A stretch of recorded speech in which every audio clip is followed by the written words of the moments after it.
Uniclac. Pessoal, dando continuidade aqui ao nosso bate-papo sobre esses direitos e deveres individuais e coletivos, aparece pra gente o parágrafo 2º do artigo 5º, né? E ele traz a seguinte recomendação. Os direitos e garantias expressos nesta Constituição não excluem outros decorrentes do regime e dos princípios por ela adotados, ou dos tratados internacionais em que a República Federativa do Brasil seja parte. Bom, o que a gente extrai dessa leitura desse nosso parágrafo 2º? Primeiro ponto importantíssimo. Grifo de direitos expressos nesta Constituição não excluem outros. Não excluem outros. O que a gente mata aqui? Que, na realidade, a nossa Constituição traz uma cartilha enorme, extensa de direitos, mas o texto constitucional não esgota o assunto. Nem todos os direitos são previstos na Constituição. Obviamente, a Constituição traz muitos direitos, mas não traz todos os direitos. Essa é a recomendação principal que a gente tira daqui. E nessa linha de raciocínio, concluímos que essa lista de direitos apresentada na nossa Constituição é uma lista exemplificativa. Não devemos entender a lista como uma lista taxativa ou, em algumas provas, assim examinadores apontam, uma lista exaustiva, ou até mesmo quando num perfil, né, mais criterioso, questões num campo, uma complexidade maior, uma lista de números clausos. Não, nada disso. Não é taxativa, não é exaustiva, não é uma lista de números clausos. Anotei. A nossa lista de direitos é uma lista exemplificativa. Lista exemplificativa de direitos. Tá? E a ideia de ser uma lista exemplificativa é que, ó, não taxativa, não, deixa eu colocar aqui melhor, não taxativa, não exaustiva, nada disso. É justamente entender que outros direitos podem ser agregados a estes apresentados na Constituição.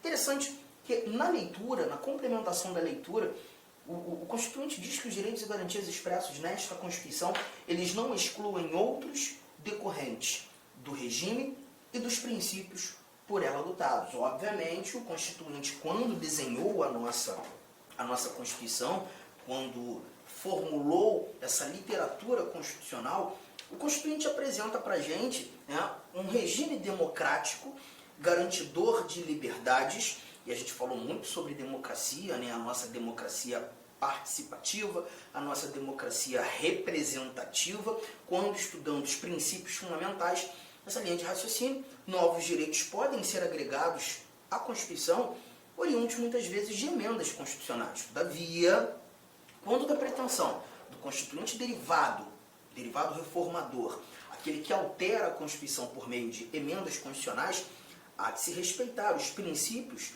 previamente adotados pelo Constituinte originário. Há de se respeitar o nosso regime democrático. Então a ideia é, novos direitos podem chegar por meio de emendas constitucionais. Um bom exemplo está aqui, ó. Se eu voltar aqui o nosso slide, eu tenho um inciso 79. E nesse inciso 79, nós temos que é assegurado nos termos da lei o direito à proteção dos dados pessoais, inclusive nos meios digitais. Esse inciso 79 não é uma redação original da Constituição de 88, assim como o 78. Né? A todos, no âmbito judicial e administrativo, são assegurados a razoável duração do processo e os meios que garantam a celeridade de sua tramitação. Então a gente verifica nessa linha aqui, essas informações, que a proteção de dados, direito fundamental, e a razoável duração dos processos, sejam eles processos judiciais, sejam eles processos administrativos, foram orientações inseridas por meio de emendas constitucionais. O 79, inclusive, muito recente, né? A gente viu o inciso 79 surgindo no início do ano de 2022, para você perceber, né, a importância de encontrarmos essas recomendações. E isso simplesmente afirma ou reafirma termos uma lista exemplificativa. Nem todos os direitos estão na Constituição, novos direitos podem ser inseridos por meio de emenda. De novo, mais importante levarmos em consideração os princípios, os preceitos, o regime adotados pelo Constituinte originário. Mas para mim essa parte nem é a mais importante. Sim, essa interpretação é importante, mas não é a mais importante que a gente consegue matar tendo como parâmetro o parágrafo 2º. Para mim esse ou em diante aqui é algo muito importante, quando a gente verifica que novos direitos podem também ser agregados por meio de tratados internacionais em que a República Federativa do Brasil seja parte. E aí a gente leva em consideração que o Brasil é signatário, sim, de vários tratados internacionais que versam sobre direitos humanos. Os direitos humanos. Olha, é muito importante nós levarmos em consideração o que seria direitos humanos, ou o que seriam os direitos humanos. Muita gente tem uma dificuldade muito grande, a gente visualiza no dia a dia, no cotidiano, né, o pessoal falando sobre direitos humanos de uma maneira um tanto quanto informal demais, ou até mesmo de forma discriminatória, não sei se seria a melhor palavra, mas isso acontece muitas vezes pelo fato de não saberem genuinamente o que são direitos humanos. E aí a gente lembra de uma coisa, quando nós estudamos princípios fundamentais, o primeiro título da Constituição, quando nós conversávamos sobre os fundamentos da República Federativa do Brasil, aqueles 5 incisos que estão no artigo 1º, o terceiro fundamento da República Federativa do Brasil, a dignidade da pessoa humana. Eu aproveito esse momento justamente para trazer a primeira anotação que entra em seu caderno. O princípio da dignidade da pessoa humana, nós já havíamos falado isso, é o princípio basilar dos direitos fundamentais. É o princípio basilar dos direitos fundamentais. E quando nós falamos desses direitos fundamentais, aparece a dignidade da pessoa humana.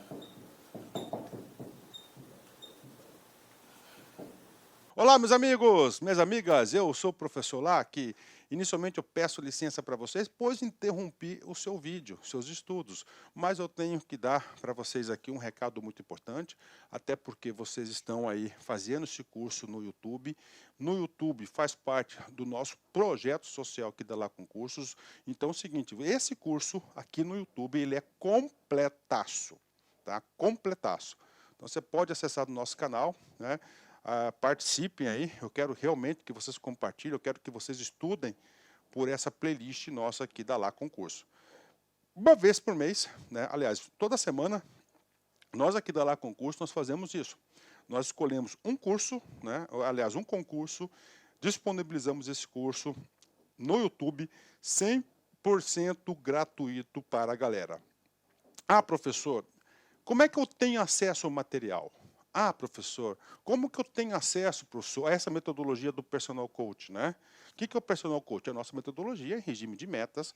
Ali nós vamos organizar para vocês um cronograma de estudo. Segunda-feira tem meta tal, meta tal, meta tal. Vou ranquear o aluno e muito mais, tá? Então, o que acontece? Para você ter acesso ao material Personal Coach, nós estamos pedindo uma singela contribuição, tá? Uma singela contribuição, até para manter toda essa estrutura que nós temos aqui da Lá Concurso. O curso nosso aqui, ó, por R$ 39,90. Isso mesmo, R$ 39,90 é o que nós estamos pedindo aí para que o aluno aí participe do nosso super projeto da Guarda Municipal. E papo reto, cara, se você aí estudar pelo nosso material, pode ter certeza absoluta que você vai ter todo o conhecimento necessário para fazer uma excepcional prova. Poderá ser aprovado. Tudo aquilo que cairá na sua prova estão nas nossas aulas, eu garanto para vocês, tá? Então, já vou despedir de vocês aí. Contribuem conosco aqui da Lá Concursos. Tá? E não só, né, nesse projeto, nós temos que incentivar a gente aqui também a continuar ajudando aí milhares de alunos. Cara, todo vídeo, vai lá, dá uma curtidinha no vídeo, faz um comentário. Tem um link aqui na descrição desse vídeo, que é um grupo de WhatsApp aberto, tá, para que os alunos aí troquem experiência. Tá? Nós temos aqui um colaborador nosso que é o gestor desse grupo, eu também faço parte do grupo. tá certo? Faço parte desse grupo também. No que eu puder contribuir, eu estarei contribuindo. Tudo bem? Espero vocês aqui na LAC. Tchau, tchau.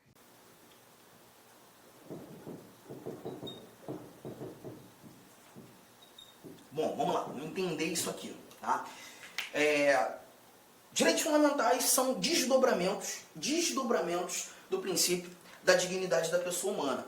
Só que eu também preciso te mostrar, te dizer que os direitos humanos também se apresentam como desdobramentos do mesmo princípio da dignidade da pessoa humana. Então, preste bastante atenção.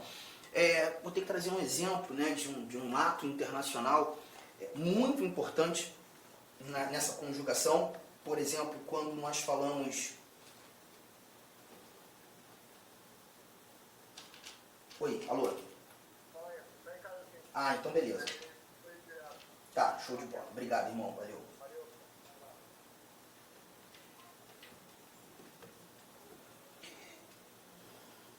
Tratar da Declaração Universal dos Direitos Humanos. A Declaração Universal dos Direitos... Eu vou voltar à parte dos direitos fundamentais. Espera aí.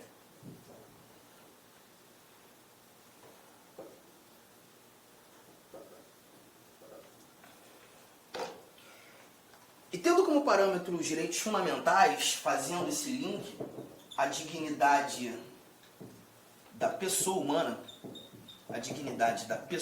humana, qual é a relação? Direitos fundamentais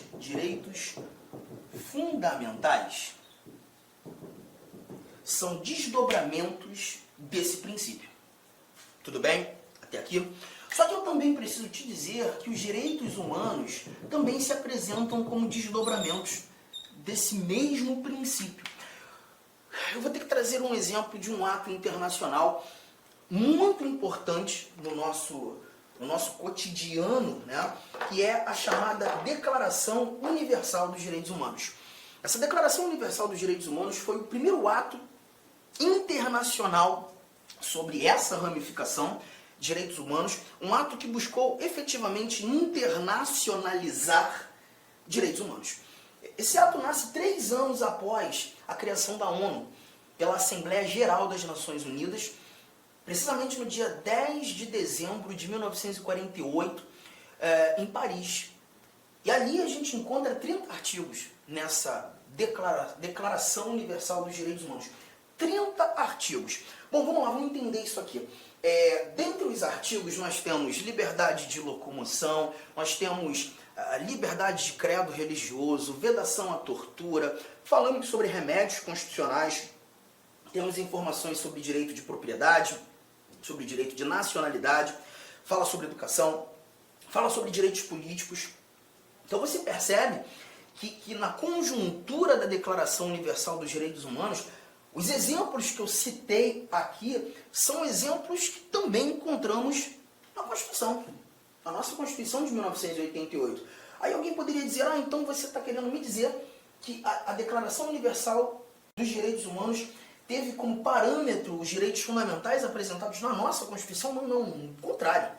Os direitos fundamentais traduzidos no nosso texto constitucional, que na realidade tiveram como parâmetro a Declaração Universal dos Direitos Humanos e alguns outros tratados internacionais que versam sobre a matéria.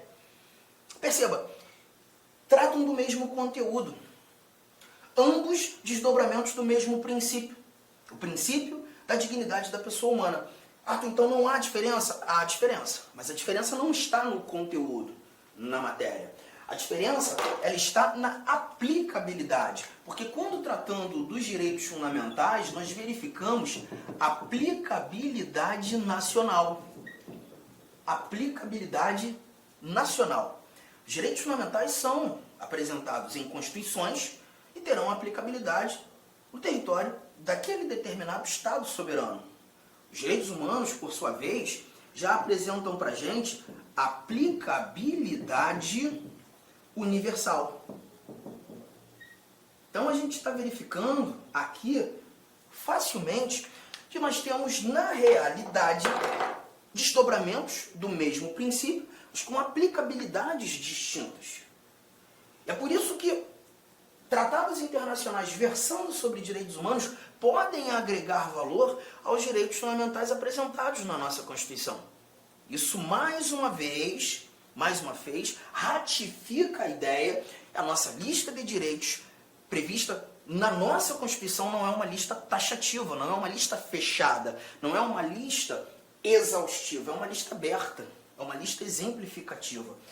Bom, fizemos essa correlação, né? E aí me aparece o parágrafo 3º do nosso artigo 5º.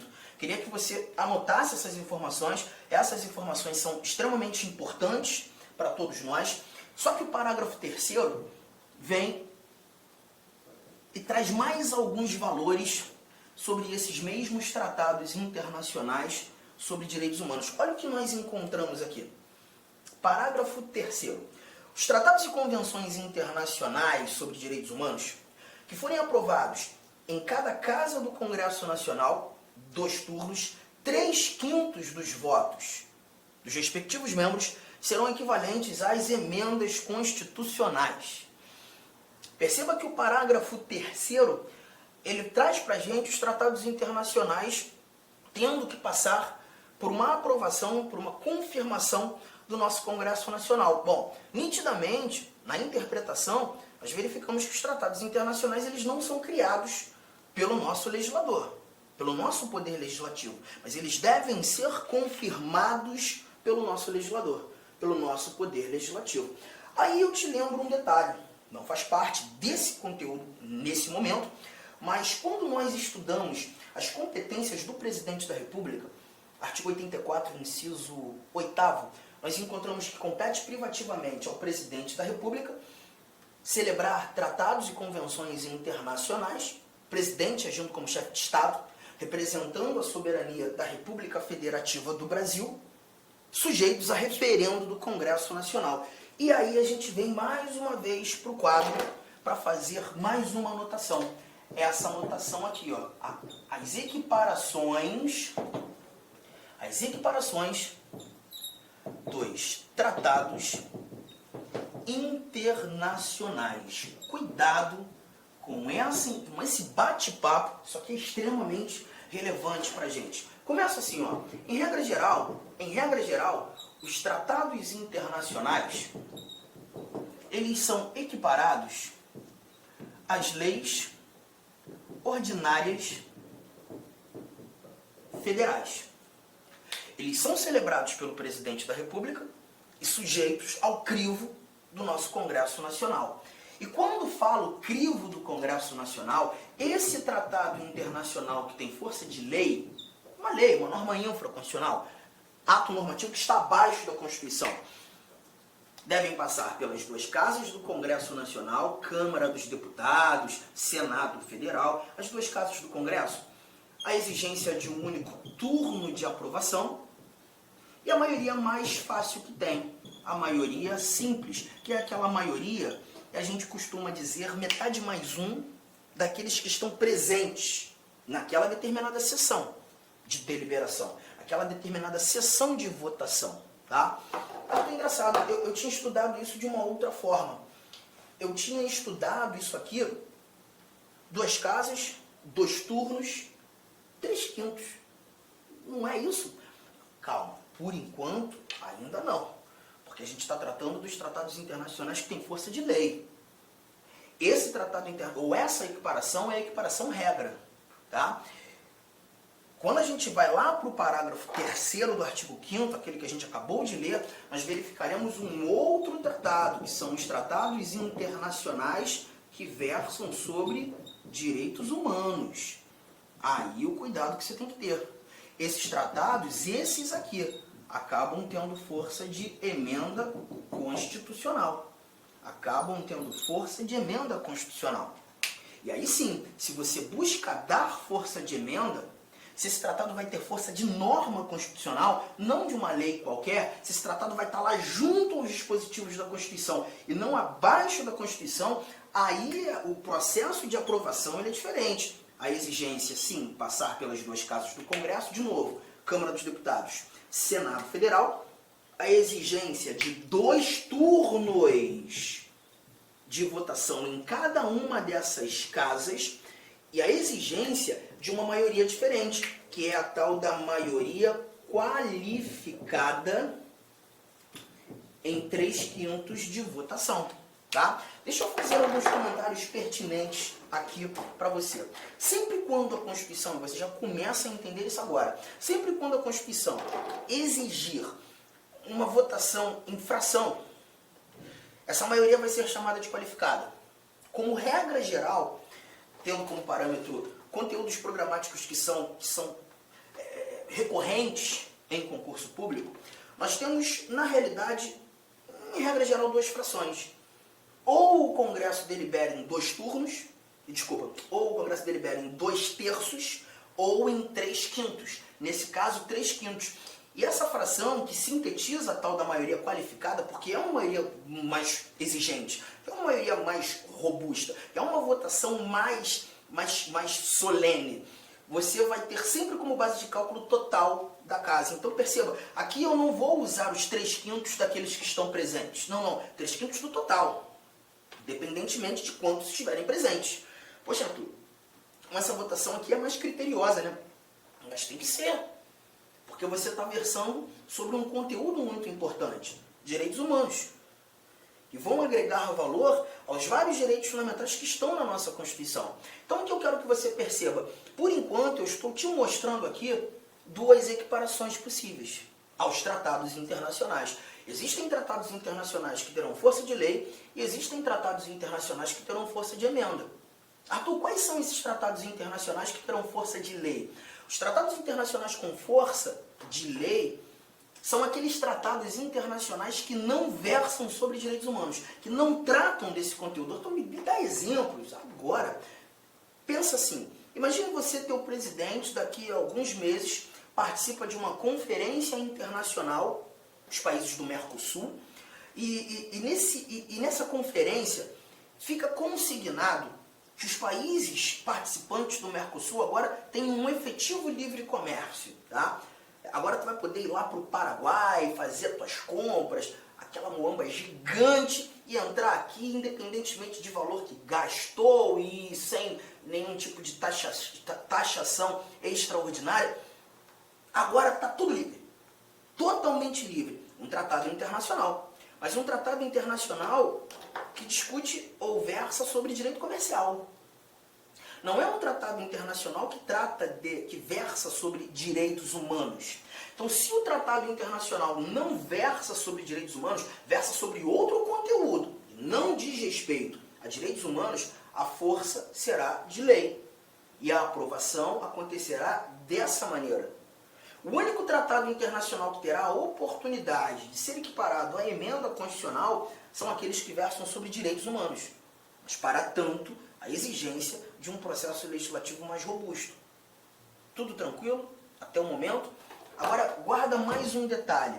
Essa equiparação que você está vendo aqui, essa equiparação de emenda, a gente retirou da leitura do artigo 5º, parágrafo 3º, do artigo 5º, parágrafo 3º, ok? Mas é importantíssimo concluirmos que esse parágrafo 3º, ele na realidade não existia na redação original da Constituição de 88. Esse parágrafo 3º ele foi incluído pela emenda constitucional 45 de 2004. Se você está com a Constituição aí, o seu vademecum, você percebe inclusive abaixo.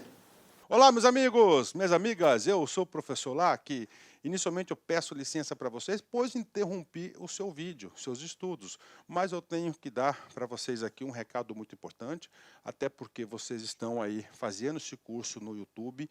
No YouTube faz parte do nosso projeto social que dá lá concursos. Então é o seguinte, esse curso aqui no YouTube, ele é completaço, tá? Completaço. Então você pode acessar no nosso canal, né? Participem aí, eu quero realmente que vocês compartilhem, eu quero que vocês estudem por essa playlist nossa aqui da Lá Concurso. Uma vez por mês, né? Aliás, toda semana, nós aqui da Lá Concurso, nós fazemos isso. Nós escolhemos um curso, né? Aliás, um concurso, disponibilizamos esse curso no YouTube, 100% gratuito para a galera. Ah, professor, Como é que eu tenho acesso ao material? Ah, professor, como que eu tenho acesso, professor, a essa metodologia do personal coach, né? O que é o personal coach? É a nossa metodologia em regime de metas. Ali nós vamos organizar para vocês um cronograma de estudo. Segunda-feira tem meta tal, meta tal, meta tal. Vou ranquear o aluno e muito mais. Tá? Então, o que acontece? Para você ter acesso ao material personal coach, nós estamos pedindo uma singela contribuição, tá? Uma singela contribuição, até para manter toda essa estrutura que nós temos aqui da Lá Concurso. O curso nosso aqui, ó, por R$ 39,90. Isso mesmo, R$ 39,90 é o que nós estamos pedindo aí para que o aluno aí participe do nosso super projeto da Guarda Municipal. E papo reto, cara, se você aí estudar pelo nosso material, pode ter certeza absoluta que você vai ter todo o conhecimento necessário para fazer uma excepcional prova. Poderá ser aprovado. Tudo aquilo que cairá na sua prova estão nas nossas aulas, eu garanto para vocês, tá? Então, já vou despedir de vocês aí. Contribuem conosco aqui da Lá Concursos. Cara, e não só, né, nesse projeto, nós temos que incentivar a gente aqui também a continuar ajudando aí milhares de alunos. Cara, todo vídeo, vai lá, dá uma curtidinha no vídeo, faz um comentário. Tem um link aqui na descrição desse vídeo, que é um grupo de WhatsApp aberto, tá, para que os alunos aí troquem experiência. Tá? Nós temos aqui um colaborador nosso que é o gestor desse grupo, eu também faço parte do grupo, tá certo? Faço parte desse grupo também. No que eu puder contribuir, eu estarei contribuindo. Tudo bem? Espero vocês aqui na LAC. Tchau, tchau. Da redação do parágrafo 3º, essa informação, parágrafo incluído pela emenda constitucional 45 de 2004. E qual é a conclusão que a gente precisa ter? Gente, até 2004, todo e qualquer tratado internacional, independentemente do seu conteúdo, todo e qualquer tratado internacional que o Brasil passou a acompanhar até 2004 só recebia força de lei. Por quê? Porque até 2004 só existia essa equiparação. Essa segunda aqui, ela não existia. Ué, Arthur, mas vamos lá, vamos imaginar década de 90, por exemplo, bem antes de 2004, início da década de 90, vários tratados internacionais sobre direitos humanos o Brasil passou a acompanhar, concordo contigo. Os mais importantes, inclusive, que estão no nosso ordenamento jurídico, o Brasil passou a acompanhar nos primeiros anos da década de 90. O Pacto São José da Costa Rica, o Pacto Internacional dos Direitos Civis e Políticos, o Pacto Internacional dos Direitos Econômicos, Sociais e Culturais, tratados internacionais que o Brasil passou a acompanhar no início da década de 90. E se o Brasil acompanhou esses tratados internacionais sobre direitos humanos antes de 2004, por não existir essa segunda equiparação, eles foram inseridos no nosso ordenamento jurídico com força de lei. Essa possibilidade de dar a equiparação aos tratados sobre direitos humanos, as emendas constitucionais, só nasce em 2004. 2004 em diante.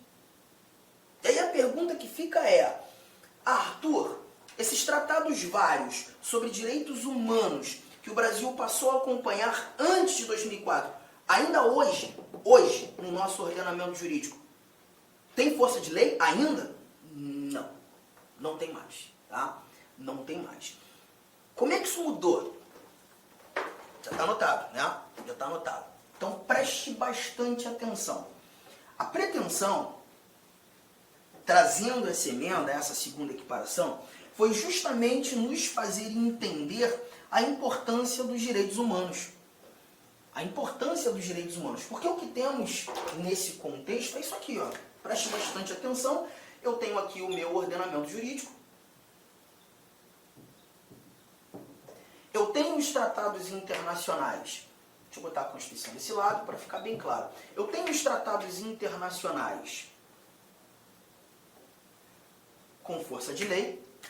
Os tratados internacionais com força de lei ordinária federal, já sabemos que são aqueles tratados internacionais que não versam sobre direitos humanos, e nós também temos tratados internacionais, isso foi possível a partir de 2004, os tratados internacionais, a partir de 2004, que versam sobre direitos humanos, que versam sobre direitos humanos e que encararam as duas casas, os dois turnos, os 3/5. Força de emenda constitucional. Tranquilo? Só que agora eu preciso que você faça mais um patamar nesse ordenamento jurídico.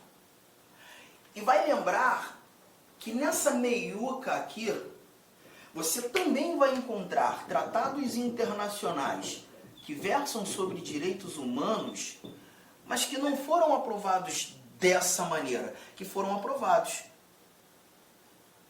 nas duas casas,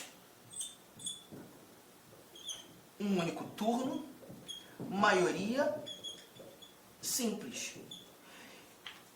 Porque são, em regra geral, aqueles tratados internacionais que o Brasil passou a acompanhar antes de 2004. E não existia ainda esse processo de aprovação. Por isso, passaram por um processo diferenciado. Mas tu está percebendo onde é que eu estou inserindo esse tratado? Ele está acima das leis, mas ainda está abaixo da Constituição.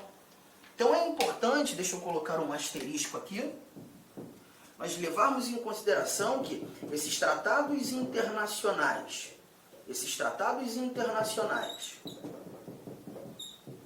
sobre direitos humanos, que não encararam aquele procedimento rígido, que foram aprovados nas duas casas, mas um único turno e maioria simples, pelo simples fato de versarem sobre direitos humanos, já tem um posicionamento diferente.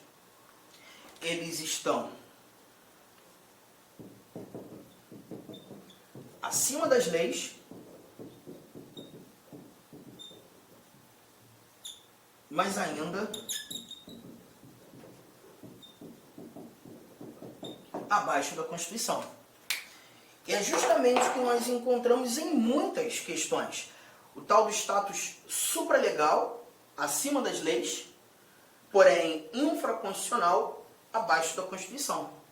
Tá? Se você quiser, você vai jogar aí no seu site de busca o recurso extraordinário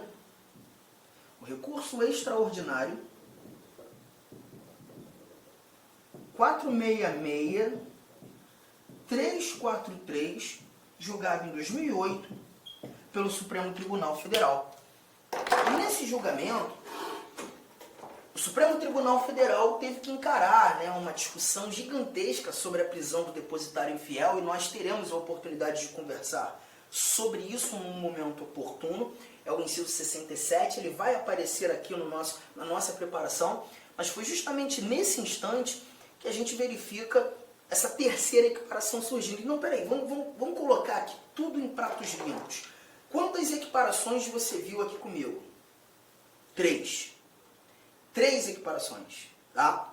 Você viu aqueles tratados internacionais que têm força de lei, e se eles apresentam força de lei, é porque eles não versam sobre direitos humanos e encararam um procedimento simples de aprovação.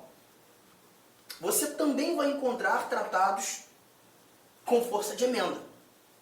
Eu vou até melhorar minha fala. Todo e qualquer tratado internacional que verse sobre direitos humanos, para você já ter algumas certezas, todo e qualquer tratado internacional que verse sobre direitos humanos nunca mais tem força de lei.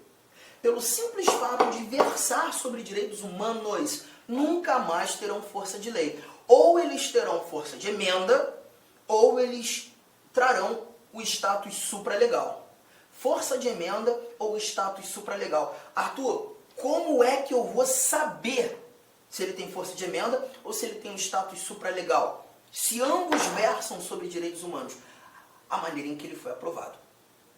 É o processo de aprovação desse tratado que versa sobre direitos humanos que vai determinar a sua equiparação. Tudo bem?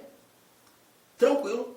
Então aqui a gente matou as equiparações dos tratados internacionais. Os tratados internacionais que versam sobre direitos humanos e aqueles que não versam sobre direitos humanos. Deu seu print? Anotou tudo isso? Pois é, porque aí a gente retoma